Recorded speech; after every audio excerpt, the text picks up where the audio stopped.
Facebook, you can follow some in the Ukrainian media. So this is the final panel today, and we'll be speaking about an incredible country which is now at the sidewalk. It is now at the periphery, and each of the foreign speakers who are coming to the stage are telling it, you are so cool, you are such incredible, you are the best, you have the huge potential, so why are we still on the side road? If you yesterday have been at the panel where we had the speech of Jacques Seguela, he said, Kiev is an incredible city, is a new Moscow.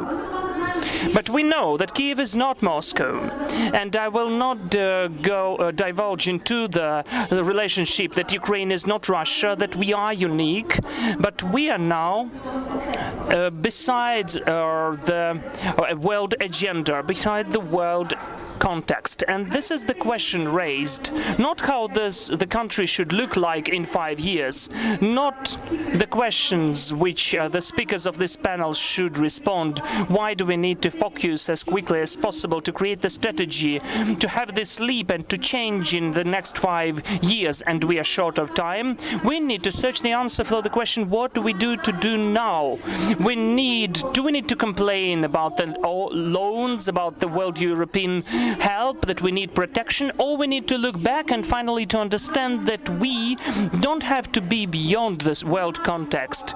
We need to understand that we are the part of this world.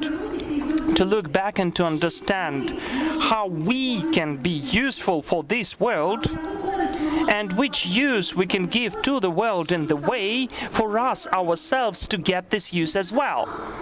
Recently in Ukraine we celebrated the UN Day. Do you know what that organization is? Do you know that in 2015 the UN have announced 17 sustainable goals of development? I've even shown this sign because I had the gift of Georgia. I'm not a communicator or ambassador of the UN, but I was ashamed to know that for this panel, for this event, the UN Day, there were 17 celebrities invited. They chose 17 goals and they had to present it. But only 5 celebrities came to this event. It tells us about our responsibility, and it witnesses that maybe Ukrainian celebrities think that this is just a party. So when we will be speaking that what Ukraine needs to do to overcome and to exceed even Poland, or at least to catch up with them, we will be speaking about the responsibility. Of course, we can give a round of applause when he says that Ukraine invented the tractor. We are cool. We can look back to the past. We can be happy with Jack Ma, who said that there are no futurologists, that there are only people who know the past. But we cannot stick and just be stuck in this past. We can reread all the 17 goals. They are really interesting. I will name only several of them now, and we will answer the question, can we be the leader, at least according to one of those goals? Can we stop being those complainers? Can we stop being those who make requests only and to be too emotional when we are, but when we are finally in the shit? And can we say that our aims is to overcome poverty and hunger, to provide food security and to provide the security as it is? And just at the different panel discussion, Anatoly Amelyan said that we can be the center of security of Europe. But how is it possible? Has anyone was trying to find the answer on this question? Well, especially besides the Institute of Future.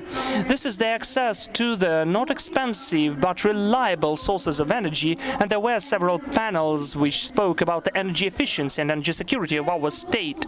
This is about the access towards science and education in spite of the age. We also emphasize here about the approaches towards education, but education is about us and about people of age 60 plus and 70 plus.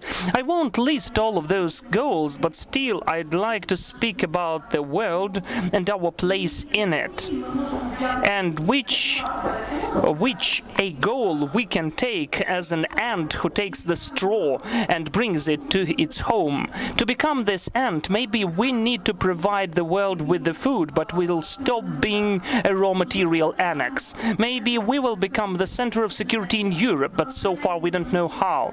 But at least we can think on those strategies. And we need to get into the zone of world players. We need to stop, as it was mentioned by the director Vlad Troitsky, to torture ourselves. We need to think that we are for ourselves. And if we change this vector of our view, we will break through. We won't be tortured anymore by ourselves. We won't think that someone is to blame for. Those ideas are not the first one here, but if I ask those questions, it means that we don't have the answers so far. So I would like to invite the speakers of this panel here. Please meet Andrei Bondarenko. Andrei, I do apologize. Well, maybe he wants me to, he doesn't want me to emphasize on that. He's 22 and he has just opened his company when he was 17 years old. He's an IT entrepreneur, and he's the founder of Global Talent, the company which provides efficient management. Though he is 22, but he brings investors to Ukraine. And again, a round of applause. That is Jonathan Woetzel, director of the McKinsey Global Institute and senior partner of McKinsey & Co. He knows everything about Asia because for the last 30 years he has been working and living and teaching there, and teaching in particular at the Beijing University. Mr. Jonathan promised why he will, in fact, will tell that Singapore coped. Everybody quotes Singapore leaders in all of the books and TED books. I'm the presenter, the video presenter, the TV presenter, and I ask people, have you read it? And they say, no, we haven't read it, but we know that we can repeat the experience of Singapore. Vasyl Khmelnytsky, of course, the person who is conducting this forum.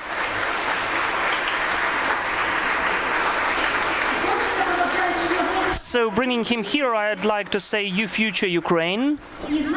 And also with us we have Olena Kosharna, who is the founder and the main executive director of Horizon Ukraine, who is already founding partner and her CEO of Horizon Capital, which invested into Ukraine 850 million. A round of applause for Olena.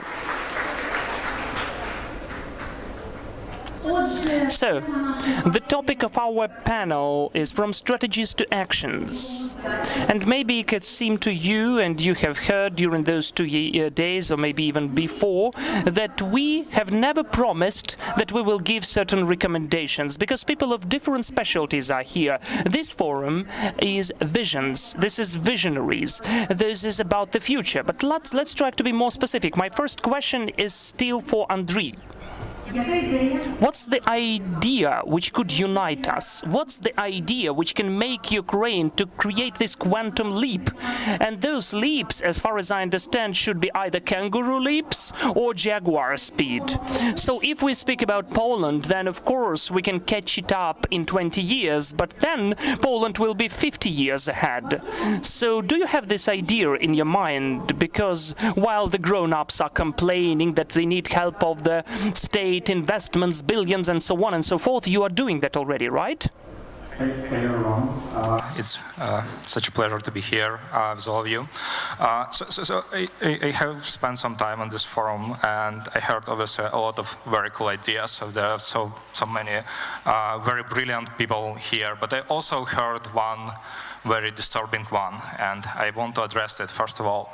And this idea is like on one of the previous panels I have been to, one guy said that, yeah, we are just Ukrainians, we are special, you know, like we have this creativity in our DNA, we are smart because we are Ukrainians, and let me just tell you all, it's not true. Like, really, like science tells us it's not true. Like, we are not special, and I think we all need to recognize that, and actually there are like a lot of other smart people and creative people out there in the world, and they build cool companies and they build great countries, and actually I always try to think like what data tells us, not what politicians tells us, what data tells us. And data tells us that we are actually in big trouble, like we are lagging behind so much. And what would you do in this situation? Like when I presented with a challenge where somebody tells me I am behind, I work harder, and I think that is the very simple idea that we need to unite. Like obviously it was just said, like if you try to grow the same time with the same tempo as we do right now, like we only catch up the Poland in 20 years, and then they would be 30 years ahead us. And basically what this tells us that we need to be much better in so many directions that they are.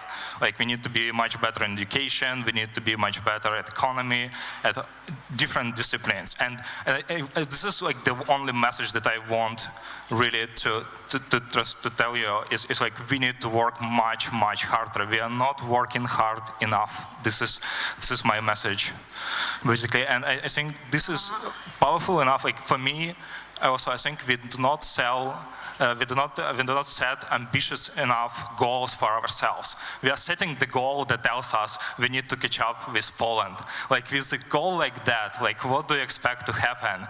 Like you need to be much more ambitious. It's what the goal that we set, and I think the goal that we should set for ourselves, and how do we create value for humanity?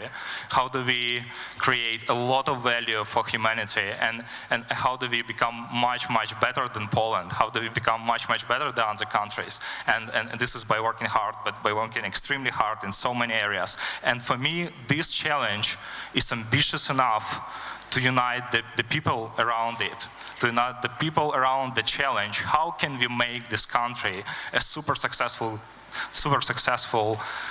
system? And countries are pretty much just complex systems. And I think this is a very interesting challenge to take on. How do we make like the best super complex system in the world? And this is like super inspiring challenge for me, and I think for everyone else as well. And also the other thing is we really need more scientists, we need more entrepreneurs and less politicians. Like we really need that. Yeah. Thank you.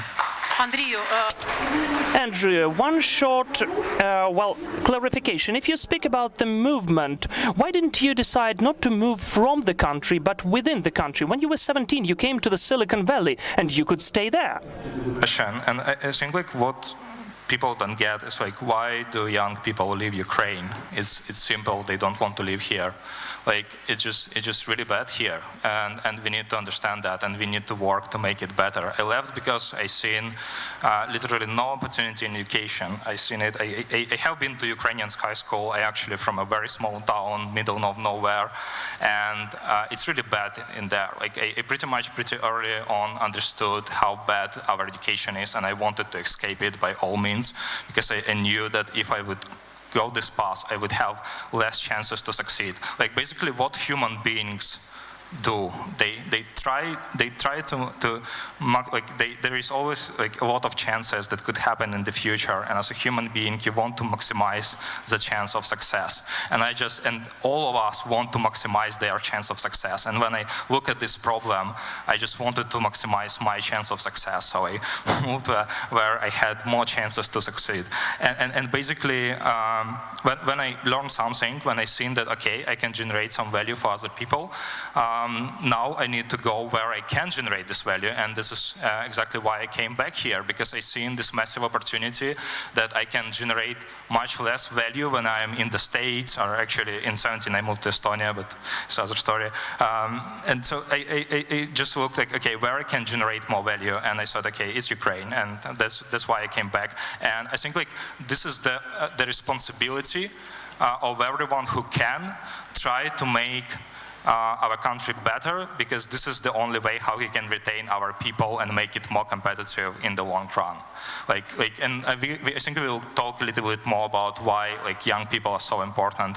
Or can I talk about this right now? So how should the education look like? No, let us speak with Olena. Well, you see, Andriy is 22, and we can quote him already. He said about our education that the school makes the essences which are aimed for something incomprehensible. And one of the juice producers said that we need 85% of our universities to be closed. Olena, this is the question for you. In this case, you've got lots of realities. As of the vice head of the advisory board of the Kyiv-Mohyla Business School, just look which subjects, which system of this school, of this element we should change for the adults, for the grown-ups, not for the children. We had the separate panel about the children. What would you change in what we need to teach for us when we are grown up, not to be those incomprehensive people with incomprehensible motivation who tries to get some not understood estimates? Thank you, Tatiana. Thank you for the question. Look, we were involved in helping to start Kyiv-Mohyla Business School. Okay, so back in the 90s, Pavlo Sheremetyev, when he was dean, came to me, said, I have an idea, and let's start a business school. So I mean, so that's my experience in terms of Ukrainian universities. I can't say that I have a deep experience. I can say that we back a lot of companies, IT tech companies, where many of the founders don't even go to their classes. They know more than their teachers do. And I'm sure that if you talk to, you know, we've backed, you know, Genesis, Rosetka, Evo, Intellius, Siglum, a lot of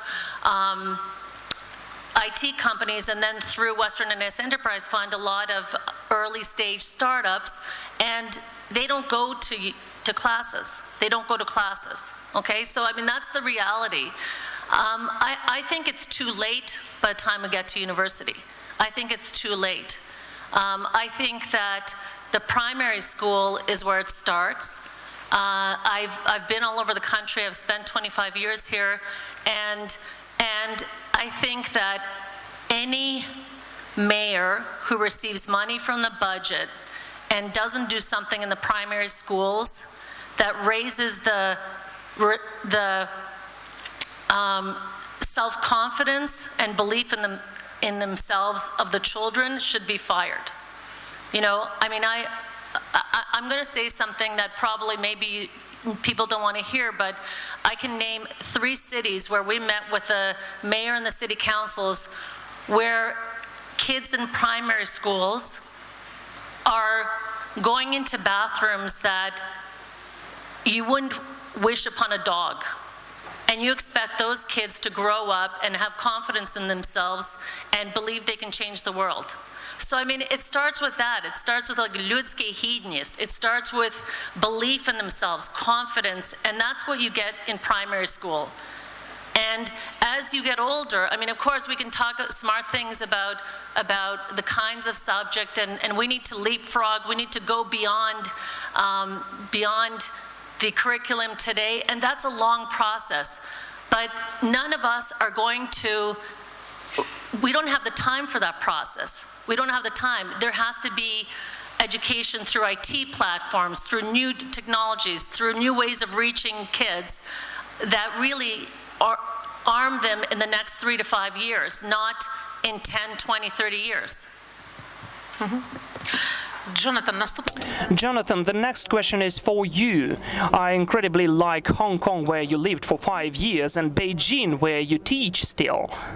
So would you answer, please, why Ukraine won't be able to repeat the experience of Lee Kuan Yew, and we should laugh at the politicians who say that without understanding that we have our own way? Well, maybe some of the sketches of this way, Ukrainian way, because you see it. Because from time to time you're asked about that in Ukraine, right?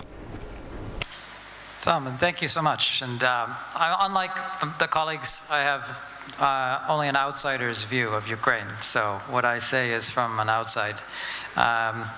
And yeah, you could see better from the side. I always say that, let me start with the things that you might have in common, or that the things that are important to think about, because they are in common for any economy that does well. And that does 3 things, basically. For any economy that does well, it has to increase its productivity, it has to generate more income, and it has to translate that into demand. So you need those three things. You need productivity, you need income, you need demand. Every outperforming economy has those three things. So the question is how you get them. And that's where I think it was Tolstoy said, all happy families look alike, unhappy families look different. So, the challenge we have is to boost productivity, to drive value added per employee, per worker, to help people realize the maximum of their human potential, to translate all of that productivity into actual income for households and profits for companies, so that there is actually reward for that effort and that some people can benefit because of their merit and their performance. That's income. And then that money stays in the country, which is the demand. That it's translated into savings and it's translated into investment that is done in order to improve productivity. And then this goes round and round. So if we can boost the savings rate to increase investments in higher value-added work, which translates into better wages, which is then used to pay taxes and invest in more productivity, we will have a successful economy. And that is very simply what every outperforming economy in the world has done. Whether it's Singapore or Japan or China or now India, Kazakhstan, Ethiopia. I mean, it's not a miracle, and it is not a secret either. It is, as Andrew said, it is hard work. One has to do the work. And if there is one actual lesson from Singapore that I would say is in common with Ukraine, is Singapore did the work. When they started, they will show you pictures of Lee Kuan Yew dragging timber out of the swamps to clear malaria in Singapore in the 1950s. And that was their journey. But that's them. I think Ukraine has different work to do because it comes from a different place and it has different reasons why productivity is not growing and why income is very equal, maybe a little too equal. Where is the returns for the inventors in universities?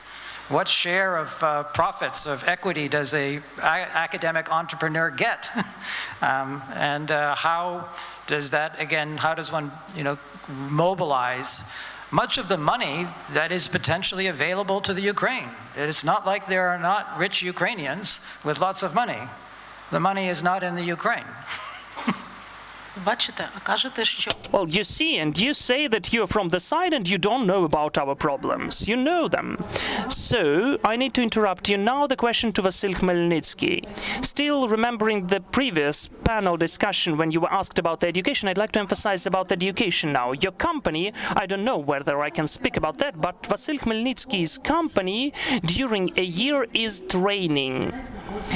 The working day of UFuture employees begins at 8 a.m. I got to know about that when I was prepared, that people were just happy to go for the training. It's not 3 times a week, not once a week. It's 5 working days a week that people have to train before their work. They have to train and to study everything. And then they are present at compulsory of 2 days of KIEF International Economic Forum, and they go on with their training. Jack Ma also said that we need to train your own people within your companies. So you understood that either you teach or you need to fire people, right? Well, that's not mandatory, but if you don't mind it, I will just wrap up on some of the, it's the final panel, so I would like to sum up the conclusions of our forum. First of all, I'm really grateful to the President for joining our forum and for the Prime Minister. It's very cool we had Jack Ma at this forum, but first of all, I want to express my gratitude to all of you, because I am really grateful to you. It's Saturday, 4 o'clock, the whole room full of people. You're my heroes. Thank you. And another point I wanted to say, I wanted to start with this kind of story, with this fable. When the student asks his teacher, tell me please, how long should I wait for Ukraine to become successful? And the teacher says, if you will wait, then it takes a long time. You understand what I mean? So all of the development of the country strongly depends on us, strongly rely on us. For the people who are here at 5 o'clock on Saturday are gathered together to discuss how to succeed. So, dear colleagues, there's one thing I can tell you. Jack Ma yesterday, he has said a lot of good things yesterday. He said, look for opportunities when everyone is complaining. Remember the one thing he said? Today we will get to the street. There's a whole lot of opportunities in front of us. You know how many opportunities are out there? We can be successful today, here, in our country. What are the ways to succeed that I see? Why are we getting together? We're sharing the experience with one another. Like I see that in Poland. Poland is the state that has for 20 years has supported, invested 100,000 small entrepreneurs, provided them with small grants. Not the money, but the equipment and the flow capital, and only 30 of them survived. But they have created dozens and hundred thousands of jobs. Can you imagine what kind of example it is for us? Georgia has loans under 1% rate of interest if you create your industrial production. That's cool because we see how it works and we can use it here in our country. I am really about spreading the knowledge, about spreading production, and for us to support small and medium businesses. And I would like to give you a small example. We're now building the electric utilities plants, the small sockets, they know just 10 components, and 9 of those components can be produced in Ukraine. That is why when we're creating these small sockets, we are creating additional opportunities for 9 other plants, 9 other businesses. And think about if we will start to create spacecrafts or the turbines that have now been stopped. Today, for the country to succeed, we need innovation and production lines. And in innovative production lines, why it is not that frequently that the government speaks about the production lines, like the Prime Minister, ministers and others, why do you not mention that? Why? Because it takes a long way. It's not because doing fast. Everyone wants to succeed tomorrow. No. To succeed as an industrial plant, that's 3 years and another year to start production, and then the values, and then the taxes. And they say like, okay, and then the taxes, but I won't be at the position at this time. Maybe you won't be at the position, but the country will be there. So that is why, dearest colleagues, we do support innovation, we do support production lines, we do support small and medium businesses. We have the school for small businesses. We have an accelerator.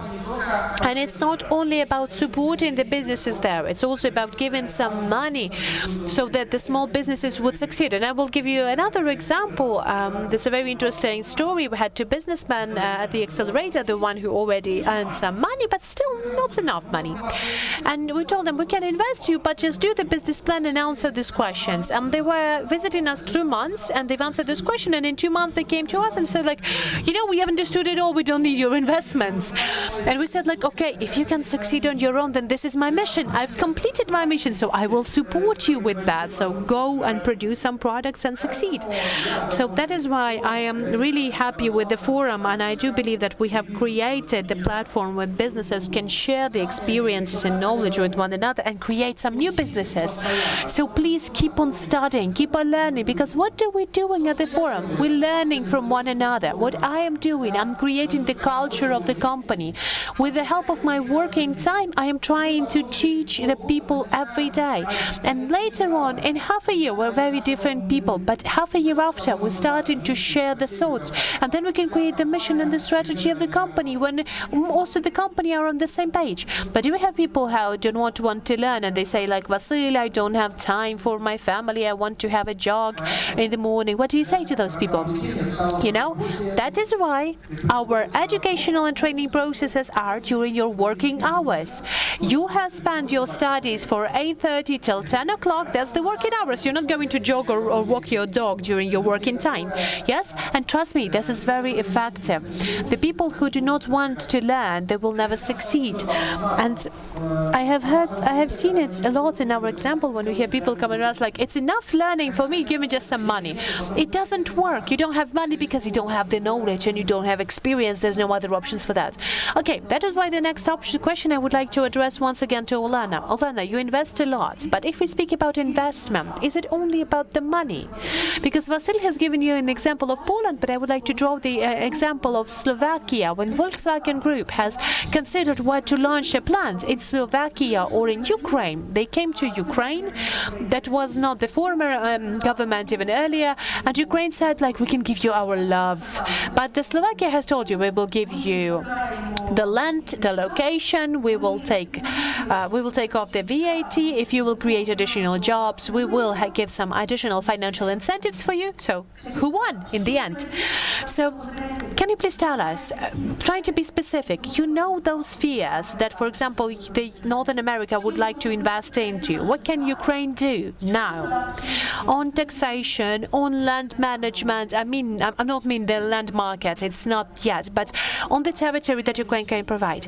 Very close, 5-year range, what Ukraine can do to get investment. I mean, we talk about potential, and let's put that word aside, potential, because people are tired of potential. People want the country to reach a level that it deserves and that its citizens deserve.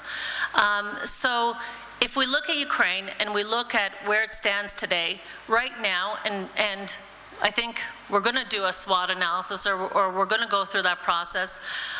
But in terms of strengths, number one, we do have an opportunity with the current president, administration, parliament, the fact that the executive, legislative branch is united. And that's very important. And often that we've heard among investors that it's now or never, that Ukraine can finally implement the structural reforms that it needs for growth. That's extremely important. You can't keep going back and forth. You finally have to do what the other countries have done, and that really unlocks growth. So we keep on saying, and I've met with, every branch of government and legislators, that look at other countries, look at Colombia, look at Philippines, look at Slovakia, look at Georgia. I mean, we've given documents this thick to different opinion leaders and people within the different branches of government to basically say, you don't have to reinvent the wheel. You look at it, you mentioned Slovakia, okay? I mean, there's various growth drivers, but after structural reforms were implemented, if I'm not mistaken, Jonathan, I'm sure you know better, but it was a 14-year period of growth of 17% CAGR each year. That's a long, sustained period of growth. And much of that had to do with exports, with automotive export. Slovakia became the highest GDP for automotive exports per capita in Europe. I mean, Slovakia used to be the black sheep of Europe. So I think the country needs to understand where its competitive advantages are. IT, light manufacturing, food and agro, exports are a huge driver, but high value add exports. And I think, one of the documents I was reading before, I was at the World Bank presentation when they released their report, which all of the media focused on, that basically said Ukraine will reach the level of Poland in terms of income levels in 50 years. And that was very demotivating. But what I found most frightening when I was in the panel and I was sitting there when they were talking about the report was when they said that a worker in Germany in 17 days produces what a Ukrainian worker produces in a year. That to me was the most concerning. And that's not because people don't work hard. It's because what we're producing is commodities, by and large, with low margins, when the country needs to be producing higher value add and manufacturing and capturing the value here in the country and then exporting it. So I guess if I look at what I want to see structural reforms. I want to see a focus on IT, and for IT, get out of the way, don't regulate it, don't extra tax it. You know, this is an industry that has gone from 110 million in 2003 to 4.6 billion. Leave them alone. Let the brains of the country, the new generation, let them create. And they will build this industry from a 5 billion to 10, 13 billion. When I hear all these ideas about taxes for the IT industry and let's tax, let's capture, let's bring, you know what? Let's be happy that they're in the country and that they're building their business here and that they're taking care of their grandparents, their siblings. They're doing a great deal. Leave them be. On the manufacturing part, I mean, Vasyl and I always have these discussions about the fact that the country doesn't have incentives, that industrial parks and industrial platforms, I mean, investors are used to showing up and everything's done for them and they can just, you know, put their equipment in, start producing and sell. They're not used to, well, you need to take the electricity and is it a private company or a non-private, a state, you know, talk to people 6 months later, they still haven't pulled the gas lines, no one's done the road, there's no infrastructure. No one's gonna wait for that. They're just gonna go somewhere else. You know, so that's what's needed on the manufacturing side. And then food and agro, we have a huge advantage. With technology, we can get even higher productivity in terms of agriculture. And I am a proponent for land reform. We do have to unlock the 50 billion that's captured in land. We do have to do it in a smart way.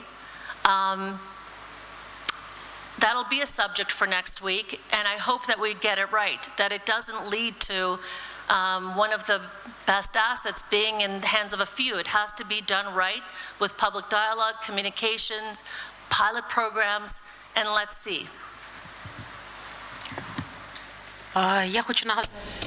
I want to once again remind all of the present here, we have the chat boards. You can write your questions there. I'm going to choose the most interesting, and later on, as we were going to be discussing, you also have the opportunity to ask your question from the room. But please write them down in the Telegram bots. And the question of how to reach the success, of Vasyl Khmelnytsky and Andrei Bondarenko, I'm not going to ask those questions, so please do not ask that publicly. If you would like to ask them personally, you can catch them up and ask Vasyl, for example, how he managed to create an industrial park in Bila Tserkva. That will be more important question. But another question to you, Vasyl. We had this previous governments, also former governments, speaking about the industrial parks in Kharkiv. Now we have Bila Tserkva and your idea that has been implemented. Is it an ideal implementation for your idea, and whether you would like to scale it for the whole country? If we speak about industrial parks, we once again speaking about the production and manufacturing. There was a good example. I have heard it on the other panel. There was the Ministry of Economy present, and they've discussed industrial manufacturing. And there's a good example of a company that came to Vinnytsia, bought some land, and wants to build a really big plant, which is a very good thing for our country. But the state has sold the land on a very low price. That's a good thing. Then, later on, they came in there. They came into the local energy company and they said, can we connect to the grid? And they said like $1,600,000, and then the water supply $2 million. So how do they do that in the developed country? They do this managing company that is in between, the medium between the investor and all of our services. So the investors, they don't have to go to the Vinnytsia Oblenergo. It's not that there are people who are waiting for the investors to come. The managing company should take that burden, and the managing company should connect you by the lowest tariffs, because the investors, this is what that matters, the investors that will invest into Ukraine and create additional jobs and provide you with our knowledge. Industrial park, what's interesting, but you say they don't have this intermediaries yet, so we're still waiting for the investors. We just don't have the knowledge. You can do that in a fast way, but no one thinks in depth about it. Why industrial parks are interesting? Because if you come to us in the industrial park, we already have all of the documentation in place.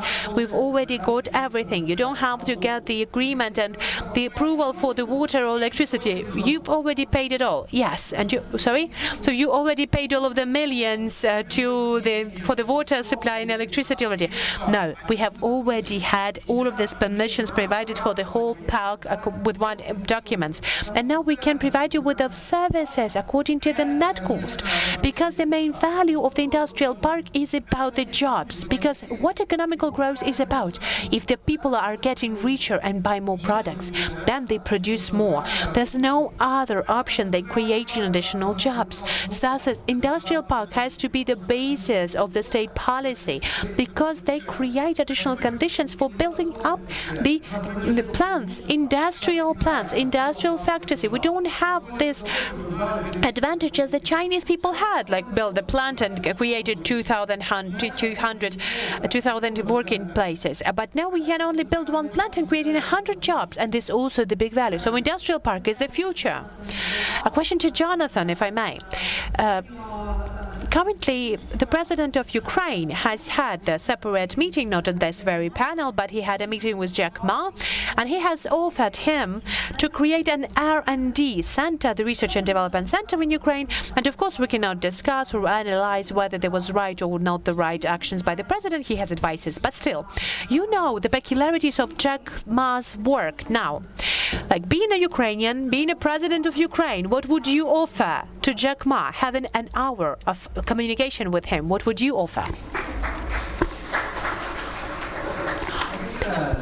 You want this idea that Ali represents to be, spread to the Ukraine. I mean, that Ali is, it represents a vast disruption in pretty much every part of commerce, and so that is the future. It's and of course Ukraine should be part of that. So essentially you want Ali to be part of Ukraine and Ukraine to be part of Ali, and if one can use that as a beachhead to tap into demand from the region, that's even better. Because what Ukraine faces today is a shortfall in demand. There's just not enough. And that's the consequence of the last few years of deleveraging and the situation Ukraine finds itself in. And so that's the short-term challenge. So what I want from Ali is access to demand. I want them to help build demand for the Ukraine. And I can do that by mobilizing local capital to some extent. I think there's an interesting play around rural finance and what could be done there. But also, very importantly, from regional demand. So how will Ali help Ukraine tap into regional demand? And what I can offer to Ali then, of course, is what Ukraine has, which is people. And I think that's the idea, is that there is an opportunity for Ali to tap into the capacities of younger Ukrainian people who have an interest in finding an environment, a work environment that allows them potentially to stay in a place where they can speak the language and where they have a cultural affinity. And that's what Ali represents. It represents the opportunity to do that here, because they're willing to invest. That's the main thing. They're willing to invest. So you have to go with the people who are actually willing to invest. And that's, I think, what I would offer him, is I give you a long-term security, a platform. I want to get the access to demand, and I want to get a place for Ukrainians to develop their talent. And with that, I think you have a very good opportunity. And now the question to Andriy, to the young Ukrainian who decided to stay and not to go either to Estonia or Silicon Valley. Andrew, the question is to you. So Jack Ma yesterday has said, and I hope that I quote him for the last time, because everyone quotes him, even though the person has very obvious things, but he said it in a very good way. So Jack Ma has said yesterday that you should not be afraid of the artificial intelligence. They have chipsets, we have hearts. He also said about culture, the cultural masterpieces can only be created by people. That's not about the machines. Down there, Mr. Yevhen has said that the basis of culture are the main strong points, and we have to dig into it. And Jacques Seguela, and who I really didn't like by saying that Kiev is a new Moscow, he said a very nice phrase that I can build the brand of Ukraine for free. Like, for free, I thought, and everyone should run for him. But no one has asked him to do that. Everyone decided to address Jack Ma. But think about it, so much money has been spent through Prozoro. They have been disrupted, they have been lost. But do we have the Ukrainian brand now? Ukrainian culture, and we discussed it before, that Ukrainian culture is a big potential for you. So what do you mean by that? What a lot of people don't get about culture is an instrument that you can use. Like it's a tool that you not just can use, you should use. It's a very powerful tool. And I think Ukraine just misinterpret culture. Like somehow everyone thinks that traditional dancing and songs is culture. It's really not what culture is. And but basically what culture is like a set of behaviors. And it's not about even what you believe in, it's what you do, how you do things. And that's why I think like we have a big problem with culture, because we speak too little about it and about its importance and about what is the new Ukrainian culture, because these dances and all everything, it's irrelevant to the age we are entering. Like our new culture is how do we get more productive, how do we inspire people, how do we globalize, where do we find, where is our place in this new large world economy. This is the new Ukrainian culture that we need to be talking about. And I think the best example of the sort of cultural transformation that I see is Estonia, and maybe because I live there. So they're a super small country, and what they did with their culture, they said, okay, we are a global nation, we are a nation of entrepreneurs. And they not just say that, it's not like the values that you put on the wall and just forget it. They executed towards this vision. Like culture is also like very related to the vision where you're going, and you use culture as an instrument to execute on this vision. And they showed their people a consistent steps on this path. So they created the institutions that they needed to make a life of entrepreneur as comfortable as possible.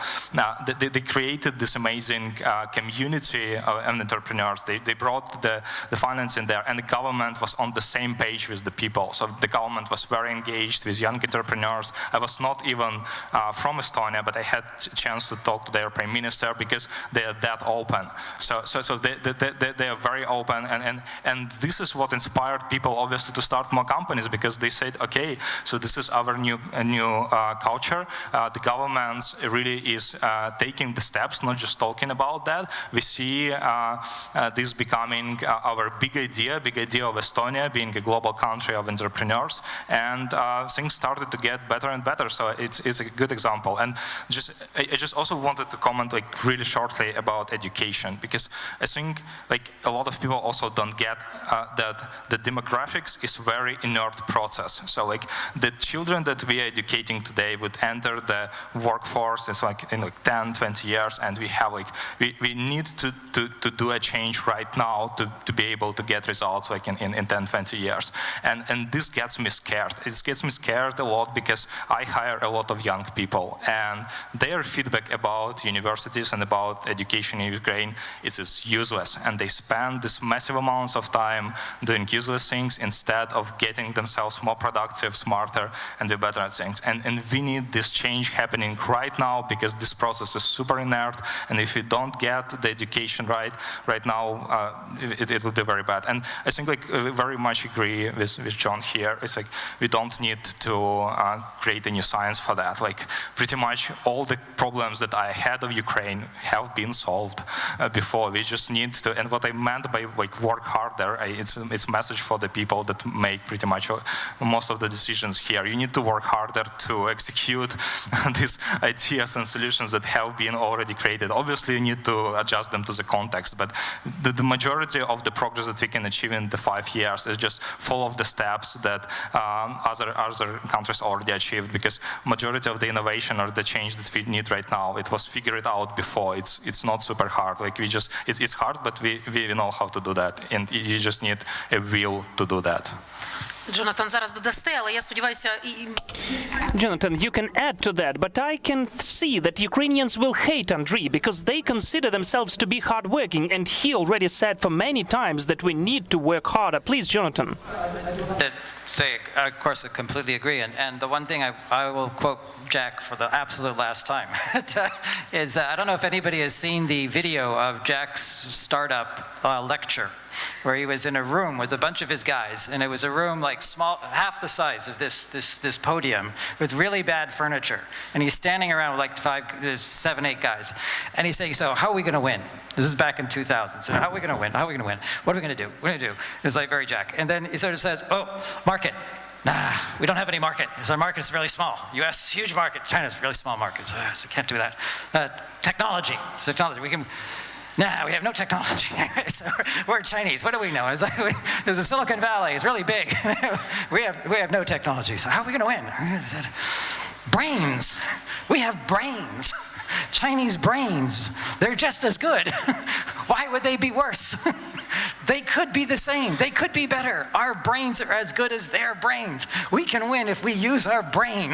I want all of you to use your brain all the time. That's how we're going to win. You will not sleep, you will use your brain. That's what Ukraine has to give to Alibaba, is Ukrainian brains. голову. А тепер дивіться, якщо... And now look, if you've mentioned China, can we copy something down? Having our brains. China copies down. Though they say, yes, we replicate, we study the technologies, or sell them, or steal them. They will never acknowledge that. What can we copy down now? Just something simple, a very simple copy. What could it be? And the quick win.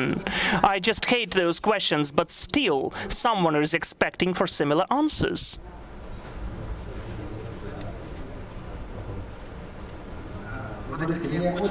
Well, you know, I really like that. I don't know who advised the president, but he said to open the R&D center, and I like that. I will explain you why. Just imagine, Alibaba hired 3,000 of our experts. When it happens, then we will imagine.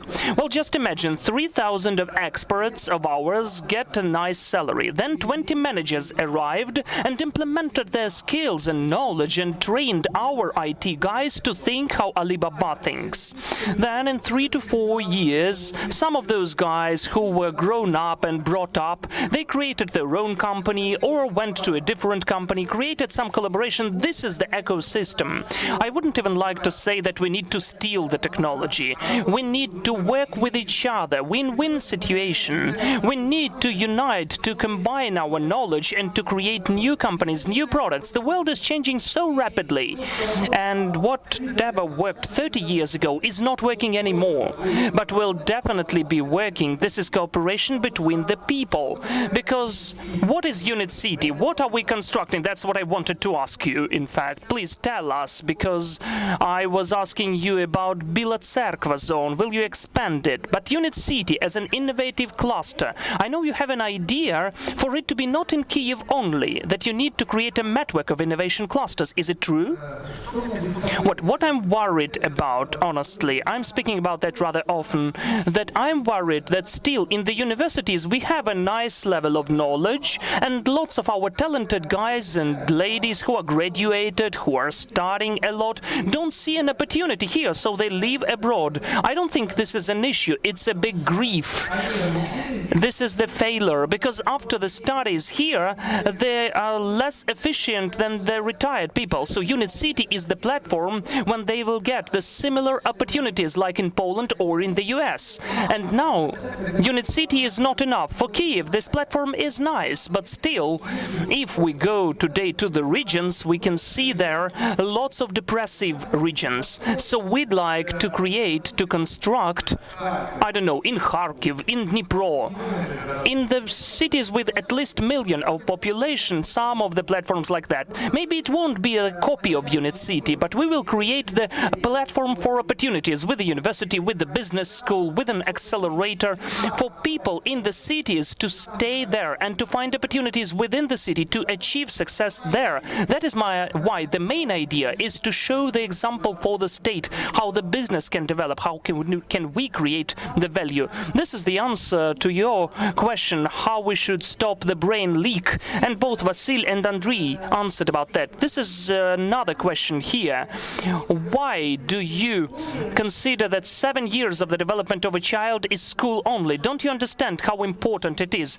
We do apologize. Our forum is about a different thing, and we won't deal about that. And Vasyl, I should ask you another philosophical question. Do you like philosophy? Why a person needs a life within the universal notion, within the perspective of the universe? Should I repeat? Well, I understand. Maybe you did not understand that. Well, everybody made a laugh, so would you repeat? So why does a person need a life?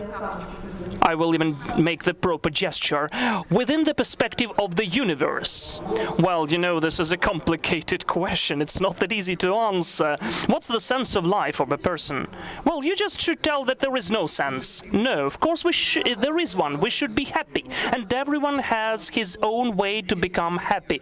I'm happy when I train people to become successful. And when they achieve success, I am happy about that. I am joyful. When people earn a lot of money, I am satisfied.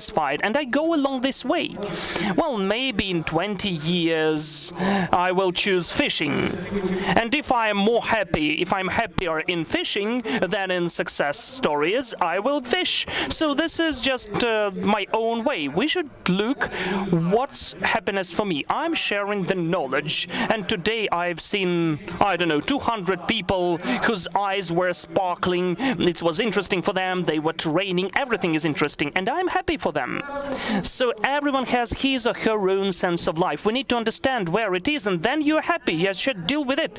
Then about the strategy. Olena, the question for you, and it's also from the audience, I will a bit reformat that, how you can develop and the business when the state, as Vasyl has stated, when we are coming, then we won't be left. Andrei Favorov said about the gas deposits, so we are like soaked lemon, but we need some time to grow those lemon trees. So these today's strategies are for 5 years, for 10 years. So how the strategy of the development of the country can be separate from the politicians' wishes? Okay, so in general, I hope for Ukraine that this country becomes a country where actually we don't care what's really happening and what politicians are doing. I mean, I can honestly say I don't even know the names of, I'm Canadian, right? I don't know the names of who our Minister of Finance is in Canada, or who's the economy, or what the policies are, that really the government stays out of the way of business. And that's what I truly hope for Ukraine, that we can have this separation of government and business, and government understands that it's business that creates jobs, that people bring innovation and ideas and creativity, and for government, they have one mission, which is to create strong institutions that people can count on. And that's it. And that's what I hope. After 25 years, I want to see Ukraine and politicians focus on one thing and not mix everything up. Build the institutions. Build the rule of law. Build the customs so contraband isn't coming into the country. Build a level playing field. Build police people can count on. Build schools that people can feel good about sending your kids to. I mean, but business is, if we break it down to very simple, you have ideas, creativity come from people. Business is like-minded people working together towards a common vision. A vision that often they set up for 5 years, 10 years. I mean, in Horizon, we do our 5-year. We just did our Vision 2025. for our entire management team, 20 people, Vision 2025, our core people. For that, I mean, that's what business does. I want to see, you know, this entrepreneurship, right? I want to see in Ukraine that people are proud of entrepreneurs, that people say, you know what, I want my child to be an entrepreneur. You know, sometimes you have this, people in business, this feeling that, you know, entrepreneurship they're speculators. This is something bad. Oh, he's a businessman. Oh, he must have stolen something. You know what I mean? I mean, it's a mindset. When people start celebrating success stories, start saying, this guy, this woman, they built a huge business and we should be proud of them. I mean, I think that has to culturally also change in Ukraine. So all I'm expecting from politicians, you focus on the institutions, you let business do what business needs to do, create jobs, pay taxes, employ people, have huge success stories that we can all point to and say, wow, Molodzy, these people are amazing. That's what I want to see. Andriy, thank you, Elena. Now, Andriy, the question for you. What should be the systematic cooperation of business and university education in the short-term perspective up till 2025? This is on purpose, Vasyl, the question for you as well, but let us try with Andriy. Let us try to create the perfect model. I have not thought about that a lot. Yeah, I think like in education there are like a lot of things should change, and first of all is how we engage, and I think like with students, because we are changing from like just learning things, like remembering things, to actually problem solving, getting more problem solving skills, and this like needs to change like first. And I think the role of the business that I think we can take is the like work with universities to create the programs that teach people how to think, how to solve problems, rather than teach them to do some particular thing. Like I really like us as a person, like as an entrepreneur, I want to hire people who just knows how to solve problems, who have this critical thinking, and this is pretty much all I need. Like I will get them up to speed with the knowledge, whatever. And I think like our universities are doing pretty bad job at teaching people to think and solve problems. They're doing a very good job of making them remember this huge text they will never need. And yeah, and in terms of the huge problem, I will give this to Vasyl. Like he probably knows much more about this than I do. So yeah.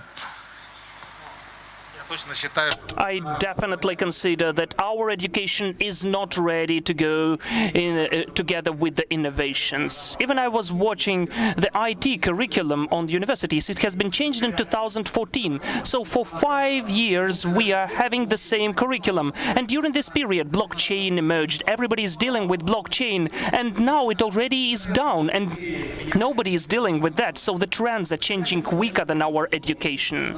So, but I need to emphasize that together with the education we need the ecosystem, because theoretically, let us just imagine, we've spent all the money, we got the best education ever in the world, the best practices, we've trained our young experts for the best skills, and then they didn't find the proper opportunity to implement that, so they all left the country. This is not working. It should be working together simultaneously with the ecosystems.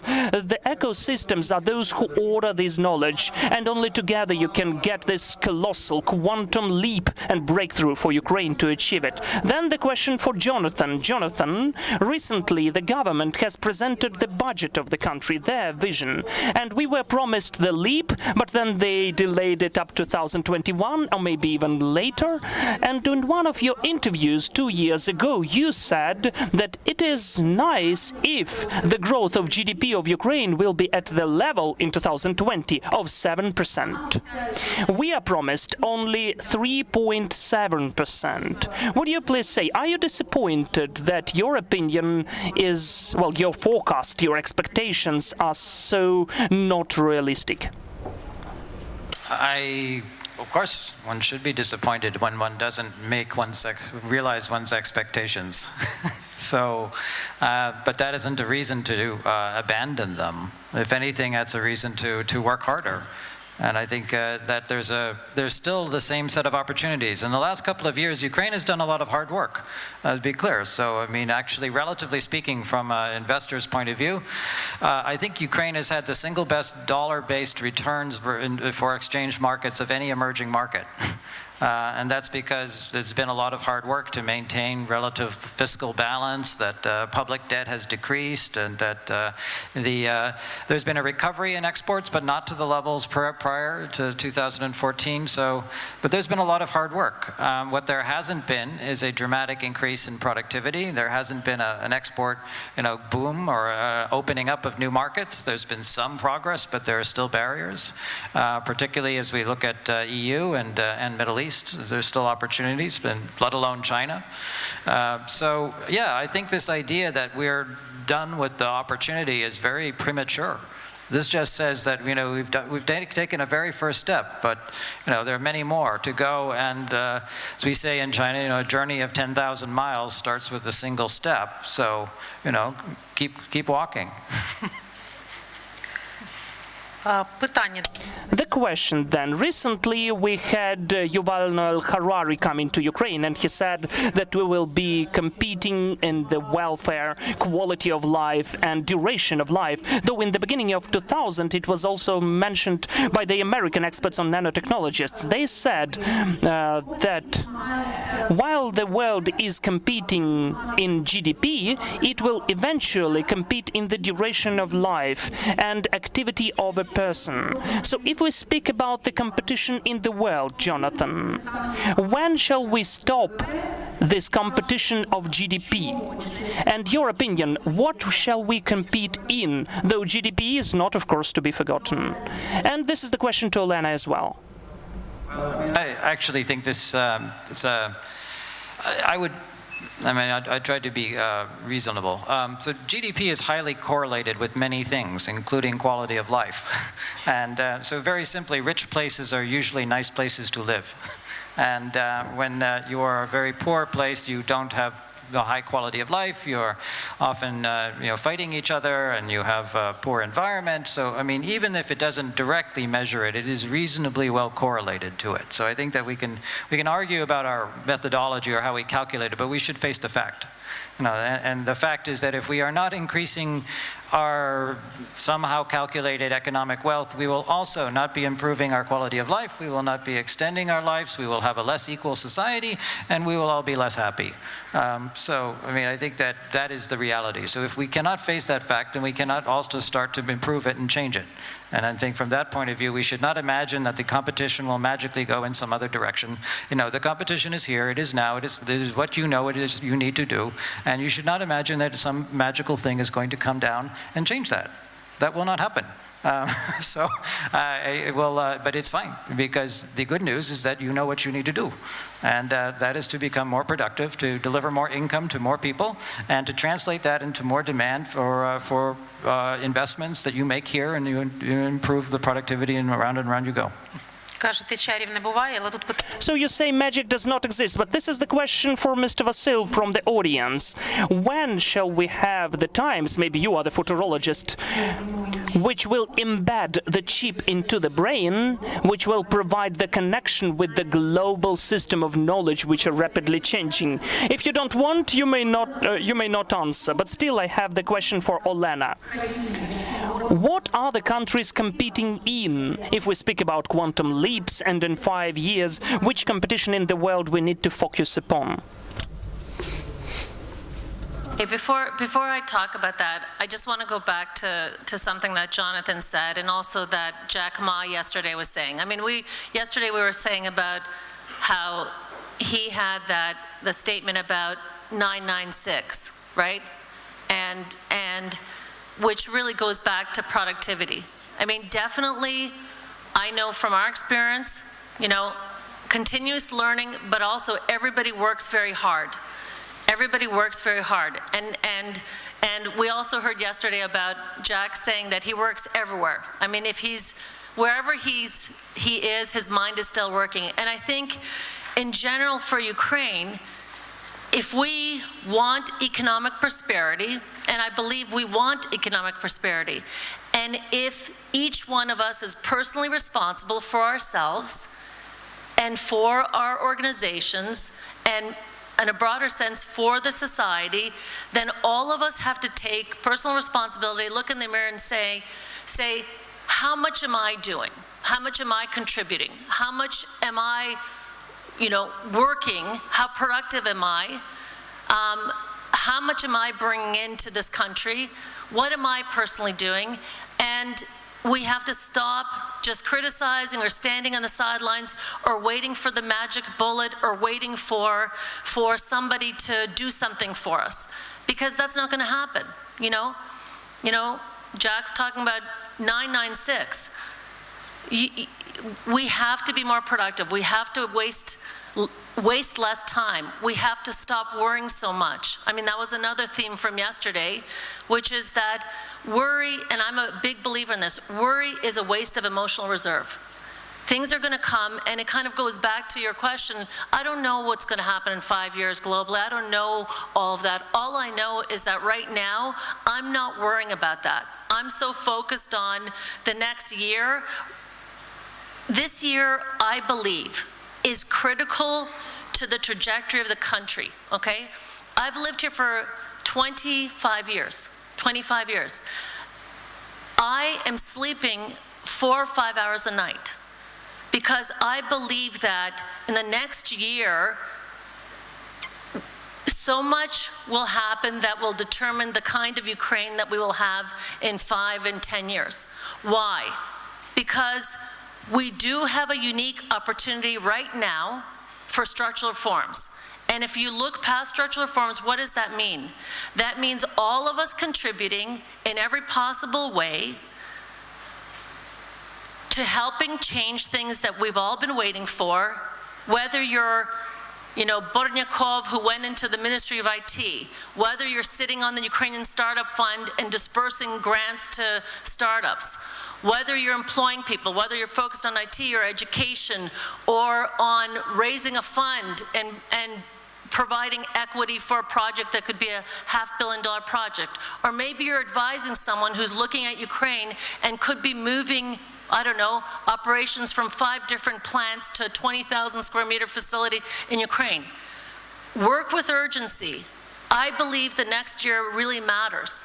This country and this government and the society either moves things along with the opportunity that exists right now, or it's not going to be 50 years we're waiting. We're going to be waiting a lot longer. So don't wait for someone to do it. Take personal responsibility. Work as hard as you can. Every opportunity to bring prosperity to this country, take it. Олена, невеличке питання відразу. Вас питають про інвестиції. Another question to you, all the same. They're asking you about the investments, whether you are going to invest energy efficiency, because they say like there's green energy that is a lot of attention to green energy, but energy efficiency. Can you just answer that briefly? What are you going to invest into energy efficiency? You said you have strategy for the next 5 years. What are your investment directions for the next 5 years? Announced our latest fund. It was a fund focused on export-oriented, on IT, light manufacturing, food and agriculture, and also domestic champions, we called them. So already, I mean, we announced the fund. We've already done 9 deals. The 10th deal is already finalized. 7 of 9 are export-oriented. 1 was the Dobrobut domestic, 1 was a bank in Moldova, actually. We do see the other deals that will finish this fund and we'll raise more funds, and that'll happen in the near term. In terms of energy efficiency and renewables, I'm chair of American Chamber of Commerce in Ukraine. We're focusing on this issue because right now it's very important that the sanctity of the contract be honored. There's a dialogue in this country about what happens with the renewables industry, and I think there's a lot of players involved in this, the wind, the solar, the business associations. American Chamber of Commerce is involved because it matters. The sanctity of the contract matters. The rules of the game matter. This business is important because concessions and privatizations are very important for bringing in foreign direct investment and international and domestic investment. And concessions are 30, 35 years. Privatizations is a contract with the government. So renewables industry is a litmus test. So we don't invest in renewables. Personally, Horizon Capital doesn't, not because I don't think it's a great business. I think it is a good business, but we have to invest in what we promised our investors we would do. And in my PPM, I had different industries, but I didn't have the renewables industry. At the same time, it's a critical industry for the reasons that I said, because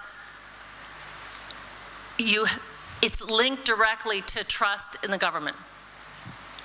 I would like to turn to our audience. We have around 18 minutes to the end of the panel.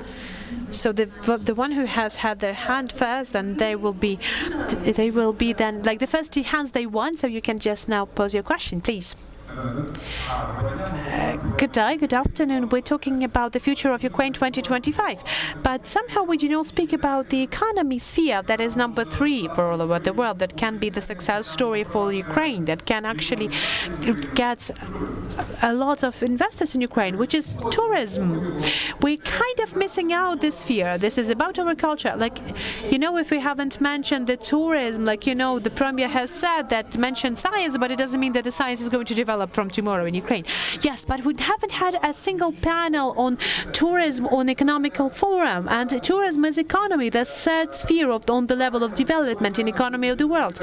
The spheres that then drives more than 50 different branches. Okay, we've got your question. Tourism, so like forest, rivers, all of that, tourism. No, but it also, the tourism creates infrastructure, so on and so forth. The question is why we do not consider tourism, why we do not talk about in tourism, and why we do not, okay, thank you, we've heard, and why we do not place our bets on the development of tourism in Ukraine. Thank you. Vasyl, maybe you can answer that, or you have missed out the question once again.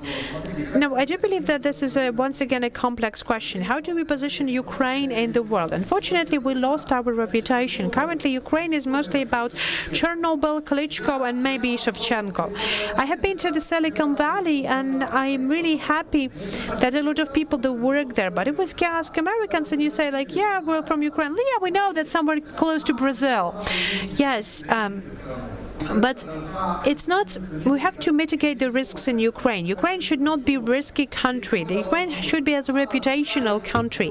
There's a lot of opportunities here. We have to create this model where Ukraine will increase its reputation level, because the people like to travel to the countries where they feel protected. That is why, first of all, in my opinion, that's why people go to Chernobyl, because they're mostly protected there. No, you can travel to Somalia also, that's also interesting there, I guess, but you know you don't want to go there because there's a lot of risks. So first of all, you have to create order in the country, and then we have to brand the country as a safe country, and the people to feel free here, and then we'll have tourists coming to Ukraine, because I do not see a lot of tourists coming to Ukraine now, but there's a lot of tourists in Chernobyl. Okay, your question, please.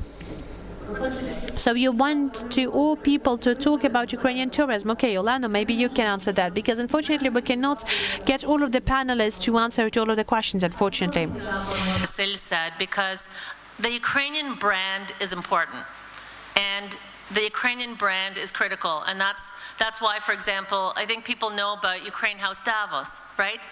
That was an attempt to really raise the Ukrainian brand on a global stage, on the margins of the World Economic Forum, so that people could see this new generation, and that Ukraine is much more exciting, compelling than what they may think. In terms of tourism, what I would advise, because there's so many small and medium-sized businesses that are in this area, then get together as an association. That's really important, is to really have a body that really brings a lot of small companies together. That's number one. And number two, I think there have to be drivers. Like example, film industry. film industry, like if you want tourism, if you know, there is so much. That is, you know, I was meeting with actually a U.S. fund that invested in Serbia in their film industry, and that brings lots of money, lots of tourism dollars. When films are shot here and people see the beauty of Ukraine, then that's also going to help tourism. So I would focus on those kinds of, you know, what you can do to help, and we will look at it too, help trigger like film industry and other industries that really pull people into Ukraine.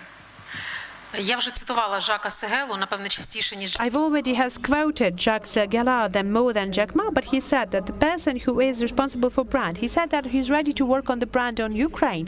But it's not only the tourism itself, so please do not only concentrate on that. There has to be an overall brand of the country. The question is to Vasyl, but I want to once again to retrace it to Andrew. You've said that one of the reasons to succeed in something is to get engaged with it, to get engaged with the businesses. But now, Andrei has a 15-year-old guy as an intern. How do you engage people into your company? You're not Vasyl Khmelnytsky. You don't have the age, the experience to press it out. You don't have big projects. How do people get to work with you? How you find the spark of engagement, of loyalty and love, the obsession of what you're doing?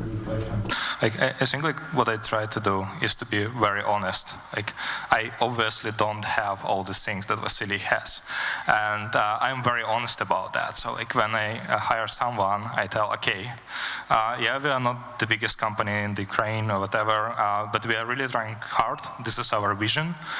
This is what we want to accomplish, and we have a huge vision. We want to be really, really big company. We want to change a lot of things, and I'm saying I want you to be part of this story, and I will give you everything I can. I obviously don't have a lot of things, but everything I can, I will give you to be successful at what you do. And I think this is what people need from the employer, or is be treated with respect and a little bit of help, a little bit of advice, and the people are brilliant themselves. They will figure it out. They are smart.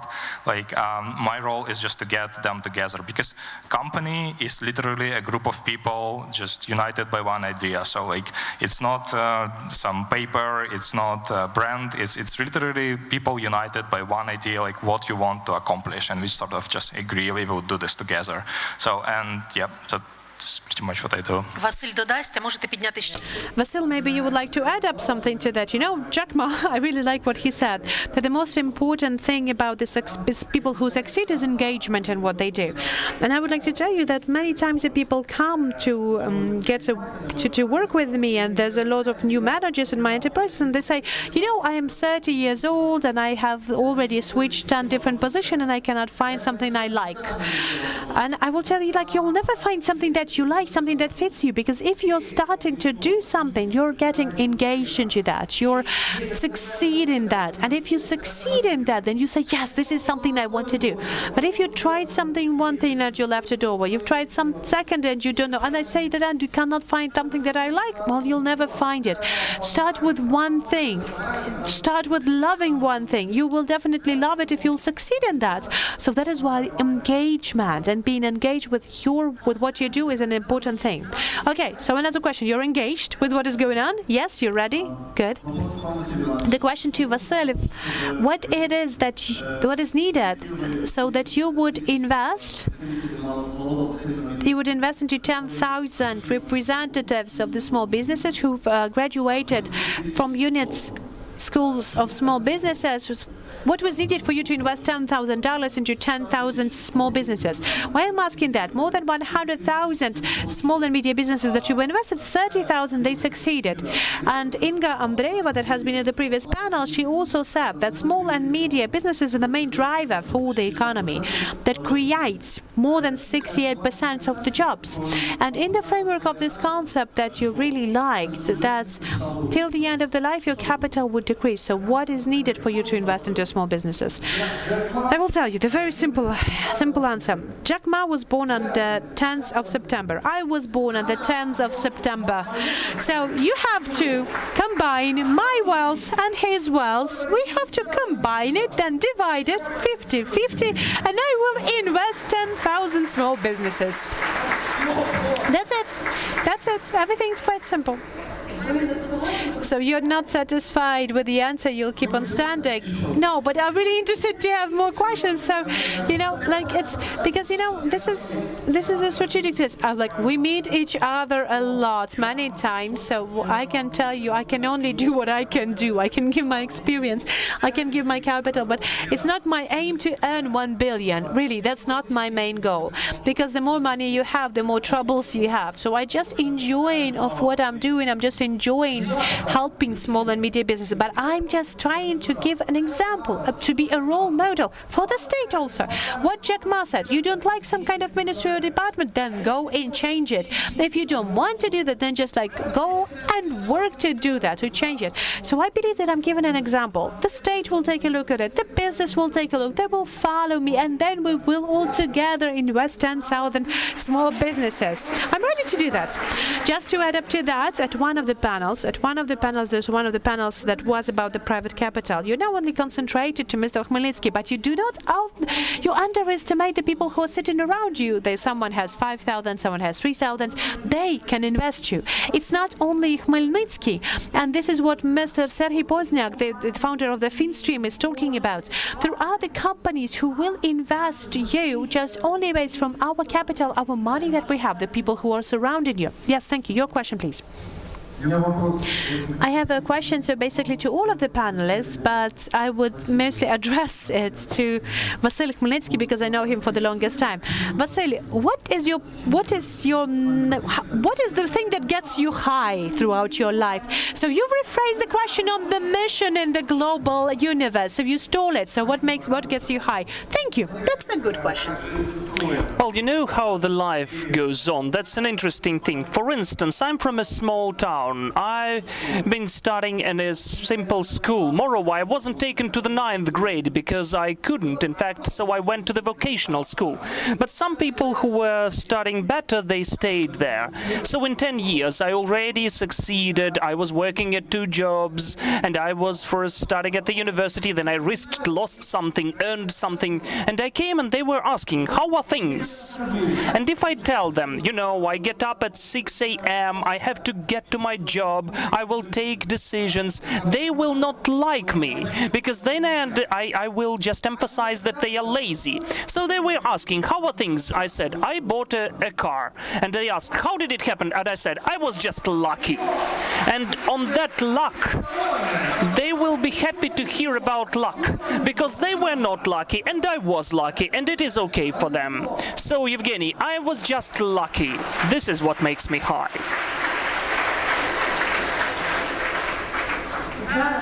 So now the question for you, Jonathan, and maybe for Andriy. When we say that someone is lucky, someone is not lucky, I would like to mention also the situation at the Ukrainian roads. When you see that Ukraine is a raw material annex, we say that we don't create products, but we just sell raw material. But it's because we are the raw material. Otherwise, we shouldn't have that many lethal cases on the roads. In particular, what's the state would calculate what's the price of the life of the Ukrainian, especially about the taxes. So how can we stop being our own raw material? Because yes, the claims and requirements for the state are high, but sometimes we ourselves, beginning with the roads, are sometimes behaving like scam. So this is, Andriy, the question to you and for Jonathan. Not the problem that government needs to solve. Really, it's your responsibility to solve this problem for yourself. If you believe in yourself, if you're smart enough to be conscious and think and understand, that you are a human being and you are given this incredible opportunity to live, and we have very short lives. When you think about your life in a perspective of even known human history, century, it's like super short term. And if you think about your life about in the perspective of like how much our universe exists, or it's like incredibly short. Like it's just super short. And when I think about that, I'm like, wow, I just got so little time. I need to do a lot of things. And obviously, if you have a super small amount of time and you need to do a lot of things, like you don't have time to behave in this way to yourself or to others or to the roads or to whatever you're doing. You just need to be focused on just doing more better things for yourself and for everyone around you. Yep, so just create more value. Будь ласка, Джонатане. Please, Jonathan. Create values. Okay, we'll remember that. I agree, of course. And I mean, I've spent the last 35 years in a place where we've seen the most change of people ever in the shortest period of time. So hundreds of millions of people changing their lives every year. And it speaks to the capacity of the human genome to express a desire for what they could be, with no real idea of what that means. But the aspiration to change is there. And it is a tremendous inspiration for the world. And I will say this once, today is the slowest it will ever be. Today is the simplest it will ever be. It's only going to get faster. It's only going to get more complex. It's only going to get bigger. And you get to be part of this. This is your opportunity. You should take it. You should think of this as the beginning of something amazing and be part of it. Don't be standing in the road. Run down the road. Run towards it. Be part of it. Think of your children. Think of what they will have an opportunities to face. This is what you can do. And that is, for me, the way to be engaged, to be alive, to capture your society and to create an example for others. So I think there's a vast opportunity here. And I see this world through cities, through lenses of how people come together. If you had a camera in outer space and you look down at the Earth, what you would see for billions and billions of years literally is nothing. You would see the ice caps forming and then melting and forming and melting, but nothing. And then you would see lights coming on. And that would be us. That would be us. And we are those lights. Turn on your lights.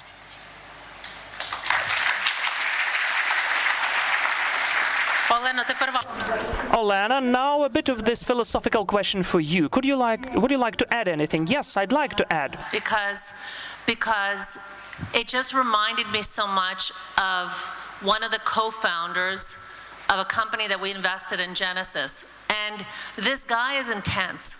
You know, those who might know Vladimir Mnogolitny at Genesis, one of the co-founders.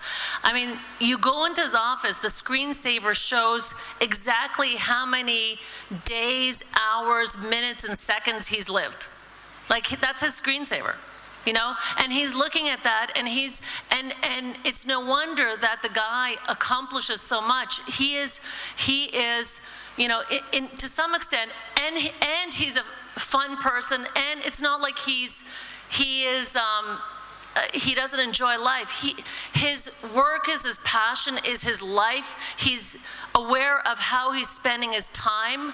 You know, it's no wonder. I mean, I could talk for a long time about Genesis IT School and how they keep sharpening the saw, and how it's very similar, like Vasyl, in terms of continuous learning, continuous growth, about how, you know, 1,500 people in his company, how they continue to improve themselves. But, you know, I was so proud when I opened TechCrunch, and there's Mike Butler talking about this obscure Ukrainian company that has bought out Naspers out of 5 African countries. And this obscure Ukrainian company called Genesis that owns Gigi, which is the #1 e-commerce platform in Nigeria, and they just bought out Naspers from 5 other markets, and now they dominate 6 African countries with 300 million people, and guess what? They're in Ukraine. And I was, you know, this is the kind of thing, guys. It's like, it's not just beyond, it goes beyond what is in this country. You know, these people think globally and beyond the borders, and they care about their time. And when you do that, you can create enormous growth and wealth and prosperity. Дякуємо. Thank you. As far as I understand, we're coming to the end. Yes, we're approaching very soon. So the forum is finalizing. I'd like to express the wish. Forget about the help.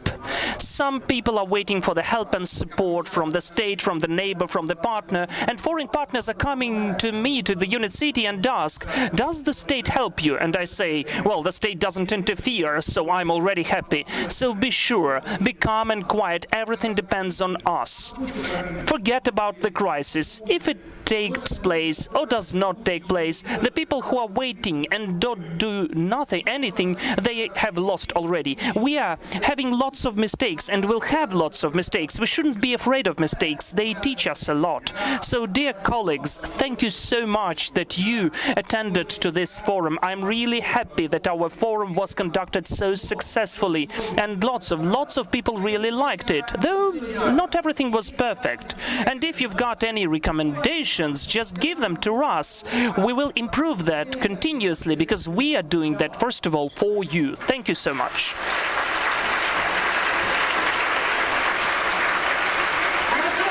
A round of applause to Vasyl Khmelnytsky, Andriy Bondarenko, Jonathan Woetzel, Olena Kosherna. They are the real celebrities and stars today, as all the other speakers of this forum. Thank you so much. See you in a year.